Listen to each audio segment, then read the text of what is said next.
All right, hey everyone, we're back again with our weekly stream. Before we jump into it, maybe we'll start with a kind of a market update on what we've been seeing in the market, some of the headlines, etc. Big thing is CMHC's recently published report shows that Canada needs about an additional 3.5 million housing units by 2030 in order to catch up on the gap there is between the supply and the demand for housing. So, over 2030, we're about 4 years away. In order to make that gap, there needs to be a That's quick. crap load of construction happening, which realistically, Jeff, is not taking place. One of the things that normally contributes towards this is condo development, but because end users are not buying condos, condo developers are not putting shovels in the ground and actually building condo units, which is further decreasing the available supply. So as demand stays steady, there's just going to be a continued shortage of housing, pushing prices up and pushing rents up as well. The key thing to note is because of this supply shortage, purpose-built rentals like what we're doing with Wellington Tower become extremely attractive. We just spelled out the reason why people need a place to live, and there's simply not enough housing there.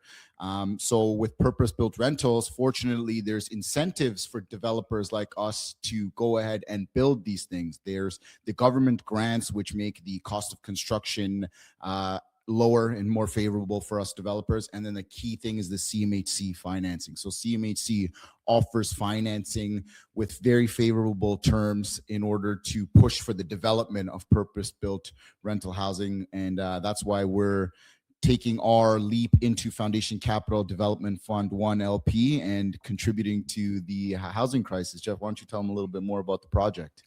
Well, we're going to be changing the skyline, kind of like behind you there. The good looking skyline there. That's been, I've always said, okay, we're doing 3-story walk-up type apartment buildings in the trust right now. And we're making Canadians good money that are invested with us every single month, cash flow and appreciation. But the moment we started telling people we're going to be changing the skyline, that kind of shifted the narrative. Everybody's like, well, you're building a building? I'm getting calls from people that I never thought we're going to invest, and they're like interested about it. They want to learn more. And it's not even that bad. It's $100,000 minimum to get in right now. But I know that probably sounds a lot, but you only need 20% of that in the short little while right now. We've been talking about it on our private presentations. If you guys have been a part of that, you only need 20% down by March 15th. And then the other 80%. So that scenario, it would work out to $20,000 and $80,000. The $80,000 or the 80% part is not even due till we start digging. So 2028. So we're not even making that call. So you can hold your spot right now for $20K pretty much with the $100,000 commitment to change the skyline in London and, sell some things in the next couple of years to get that $80,000, sell some stocks, whatever you're going to do. But that would be your commitment. We are planning. All you got to really remember is we're trying to build 350 units as our, I'll get this wrong, base case, best case, top of the pyramid here that we're trying to do. If we can't do 350, 250 is what the city definitely is going to allow. So we're going to be pushing the envelope to try to get to 350. And what that'll work out for our investors is 27% returns or 24% returns based on how many units in between 250 and 350 we can do. So all of a sudden I start telling people we're doing 24 to 27% and changing the skyline. Yeah, the phone's ringing. People are like, what? How do I get in on this? I've even heard investors say this is going to sound like a sales thing, but we're giving away too much of return. Yeah. And it's because it's our first one. We're on very lucrative land right now. We already own the land where we're doing it, where the city's providing tons of grants already for us. And pretty much I walked into City Hall, in August or something like that, July. And they started telling me about this area that they want development. And I was like, okay, well, I already own land there. And then this whole thing became a no-brainer to get going, and fast forward to now. And scary part, what you said there is man, 2030 is just around the corner, where that seems like it's never coming, but oh my goodness, it's literally just 4 years away right now. So yeah, Canada needs these apartments. London, Ontario needs these apartments. That's where the tower's going. London, Ontario, right on a major artery. No parking requirement. We might do parking. And we only have what, 35 spots left Yeah. of people that want to get in? We started at 50 spots. We're down to 35. The first 15 went by quick, and we have a lot of interested investors that are currently contemplating. So that 35 number can change very shortly. So if you guys are interested, like, it doesn't mean we're going to do the whole 35. One investor could show up and just be like, bam, I'm the guy. Right. Fund so yes, there's the 100K eligibles, but the guy that wants to come in with 300, 500, 1 million, yeah, they're going to take a big portion, right? They'll take up some spots. Yeah.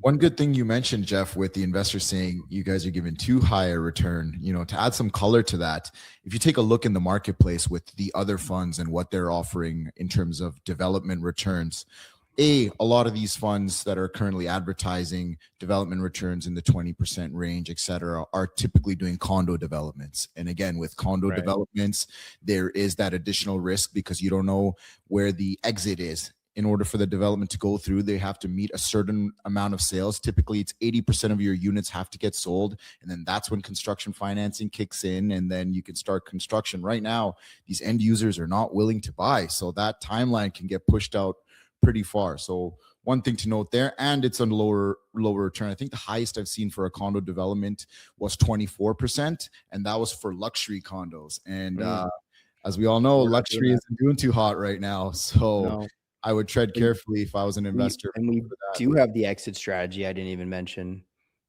The trust will buy back the development from the development. So, or we'll sell it to the highest and best bidder on the market. So it's going to be an $84 million final sale right now.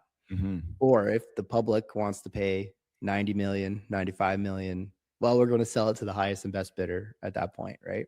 Yeah. So, and that's where most developments don't have the end buyer lined up. We have the end buyer lined up right away. We're building what our trust wants. We want an apartment building like this. We can't find it in the market, so we're just going to build it and then own it, cash flowing in the REIT right now. For sure. And then on that note, it's the same way our trust wants this asset. There's other REITs and institutions that want this asset too. So when we do go to the open market, there's a good chance that we might not own it because someone's going to be like, yeah, it's worth paying $5 million more right now. I'm like, okay, we'll sell it to you now. Yeah, exactly. And then the beautiful thing is it's new construction. It's not rent controlled. So they'll have the option to continue increasing rents, improving the value of the asset. And it's going to be a great piece of hopefully our portfolio. But if it does go to the open market, then someone else's portfolio. What's your call? I feel like the whole time we're going to be like, yeah, it's going to our portfolio. And then, yeah, somebody's going to come in and be like, I need this.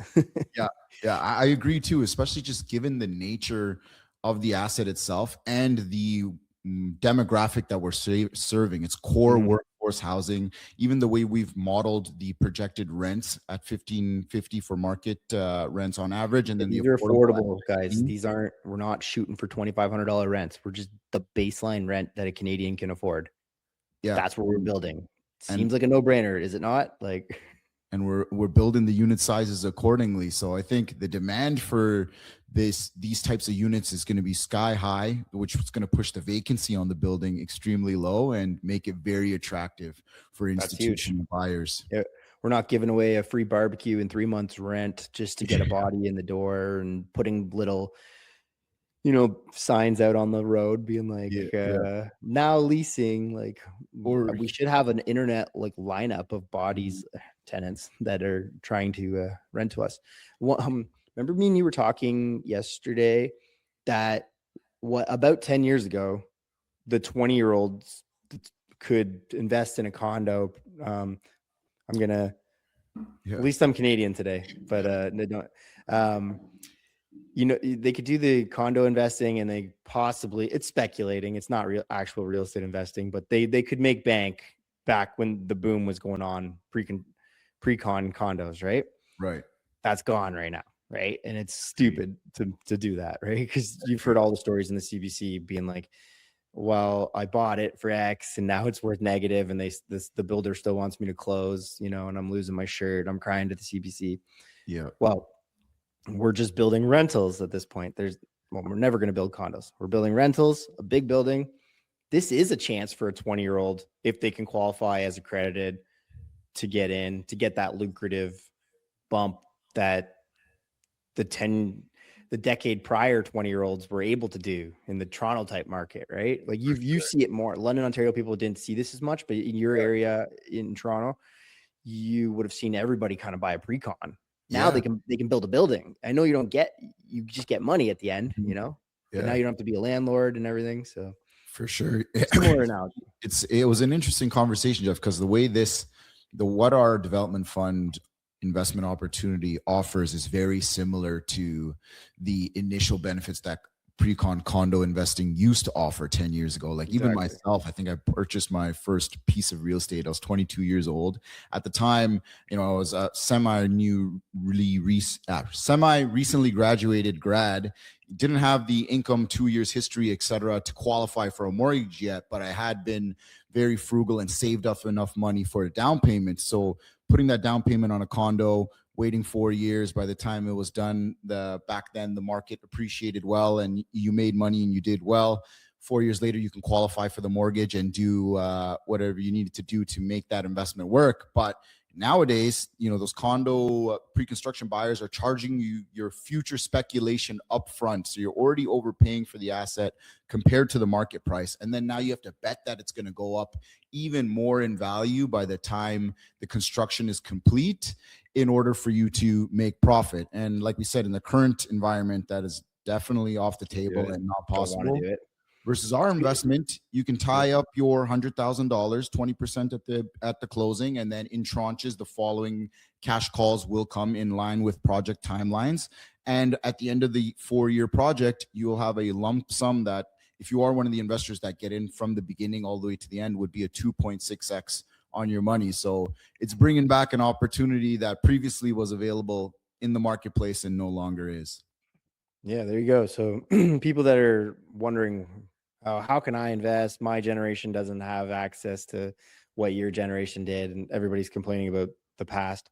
Here's the new opportunity, right? So it's exciting. And again, we're filling up, but yeah, it's the bread and butter. And, even on the private presentation that we run, on this YouTube channel, we can't post links yet, but because it's so new.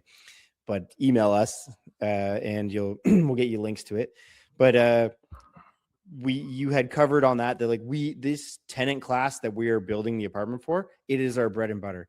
And let me tell you a little something about our bread and butter.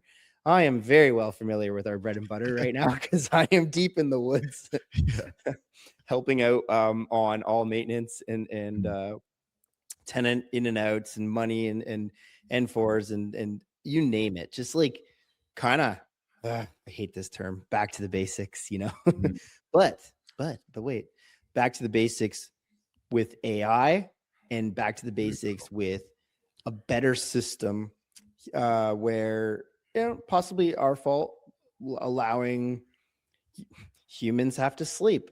Tenants don't care when they have a flood at 3 a.m.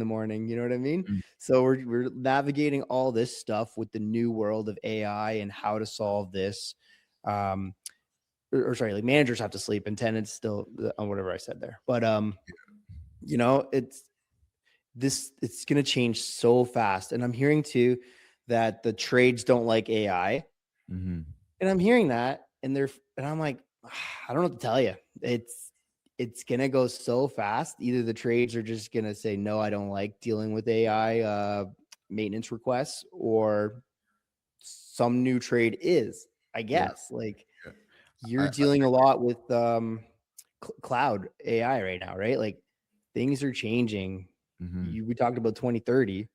What's going to happen in 2027, 2028? Like this whole business is changing, but at the core, it is a tenant renting, and that's what we're building. But I mean, my long way of saying I know the tenant class very well. I know what they need. I know what they want. Through the .com era, my sink is not draining. Fix it now. No. Yeah. You know what I mean? So in the new building, we're going to have better maintenance requests and everything. So yeah. Yeah, it's to your point, Jeff. I think we, as companies like ourselves, we're implementing AI. It's been huge for the business. I know it's put you back in operations, but it's almost an investment because now you're understanding the tenant needs, what's been really happening in the weeds, and then now offloading it to AI as we get those implementation in place. And you really realize it is very much a customer service business. So biggest complaint is no communication. Mm-hmm. And it sucks. Like, you have to communicate even if it's bad. Yeah. Like if you don't have the right answer for the tenant, for sure, the AI or whoever has to still communicate. And that's dropped with the human element sometimes, right? From forgetfulness, from not knowing the answer, from budgetary. And it's just like navigating all that. And prioritizing. I think the AI is really good at saying, okay, this person's light bulb being out is not a immediate, let me get somebody out there issue versus this flood. Okay, send someone right away. Yeah, it's not there yet where they're like, all right, we got your maintenance request. We'll be out to change your light bulb. And I'm like, what? I don't need that AI'd yet. Right. That needs to be trained should be more. And then you got to train the AI. Like, let's schedule the light bulb changes on X day because we're already going to be there for something. Or now that there's an emergency plumbing situation, well, we're already there. While we're fixing that, we can go knock on the door and do the light bulb. Right. For example, right? Because you got to think about saving time and budget, not just like whack-a-mole the problem and throw money at it, right? So, but in the same breath, AI is saving money, but it can still be smarter. It's just learning right now. Yeah, I think as the models continue to improve, and also we spend time prompting it in the business, getting it to understand some of these nuances, it's only going to continue to perform better. Like, on the back end side of the office with the accounting and finance, it's been making huge leaps for us. Again, similarly, my experience was similar to yours, and Mitt was very much spearheading this as well, where the AI was making a lot of mistakes with the accounting and arranging of transactions and things like that. But as we put more time prompting it and getting it to understand and building context files, it significantly improved. And I'm scared for the future accountants and bookkeepers out there, because it's going to be a lot more competitive to break into the industry, as just even the inflow of junior accountants, which you learn from the ground up, and then eventually that's how you become a senior accountant. Like, that window is going to get smaller or shift to a different type of value proposition when they come in. Yeah, I'm sure you guys had to like know and understand everything, and now possibly the newer accountants will just have to know what to ask AI, I guess, right? It's similar going all the way back to just doing your math or doing a calculator. Like, you kind of have to know the formula, but the calculator can do it quicker. Yeah. Army scenario would be, there's GPS. Why do I need a map and compass? But then the GPS can go out sometimes too, or batteries die and AI can shut down, and depends how life and death things are. But yeah. Nice. And then I guess switching gears a bit more, we were talking about it a bit with the changes we were making in FCPRET, the portfolio, the operations. We have 2 exciting acquisitions coming up that we are raising capital for in order to close within the next quarter.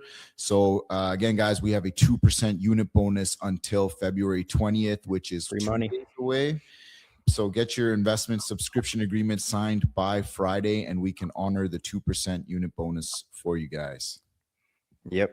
And pretty proud of this whole organization. Never missed distribution. Never paused redemptions. Never paused redemptions. Chugging along 15%. How do we do that? We renovate apartments. Very boring.